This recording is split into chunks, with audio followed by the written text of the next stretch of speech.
ভারতের পশ্চিম উপকূলীয় রাজ্য গুজরাটের আহমেদাবাদের সর্দার পেটেল ভল্লভভাই বিমানবন্দর থেকে 242 আরোহীকে নিয়ে উড্ডয়নের পরপরই একটি বিমান বিধ্বস্ত হয়েছে। দেশটির বেসরকারি বিমান সংস্থা এয়ার ইন্ডিয়ার বোয়িং 787 থেকে 8 ড্রিমলাইনারের ওই ফ্লাইটটি যুক্তরাজ্যের রাজধানী লন্ডনের গেটউইক বিমানবন্দরের উদ্দেশ্যে উড্ডয়নের কয়েক মিনিটের মধ্যে বিধ্বস্ত হয়। আবাসিক এলাকায় বিধ্বস্ত এয়ার ইন্ডিয়ার AI-171 ফ্লাইটে 242 জন যাত্রী ছিলেন। ভারতীয় গণমাধ্যম সূত্রে জানা যায়, বৃহস্পতিবার স্থানীয় সময় দুপুর 1টা থেকে 2টার মধ্যে বিমানটি বিধ্বস্ত হয়। বিমানটি উড্ডয়নের কিছুক্ষণের মধ্যেই আকস্মিকভাবে নিচে নামতে শুরু করে। প্রাথমিক তথ্য অনুযায়ী বিমানটি প্রায় 825 ফুট উচ্চতায় পৌঁছানোর পর হঠাৎ নিচে নামতে থাকে। আর এক পর্যায়ে বিমানটি মেঘানী নগরের বিজে মেডিকেল কলেজের ইউজে হোস্টেলের মেসে ভেঙে পড়ে।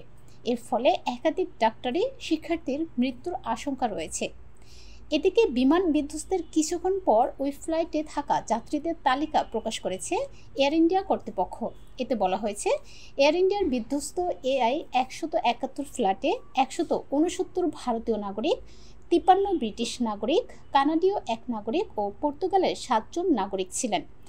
এক বিবৃতিতে এয়ার ইন্ডিয়া বলেছে, আহমেদাবাদের সর্দার পেটেল ভল্লভভাই বিমানবন্দর থেকে স্থানীয় সময় দুপুর 1টা 38 মিনিটে উড্ডয়নের পরপরই দুর্ঘটনার কবলে পড়েছে AI-171 ফ্লাইট।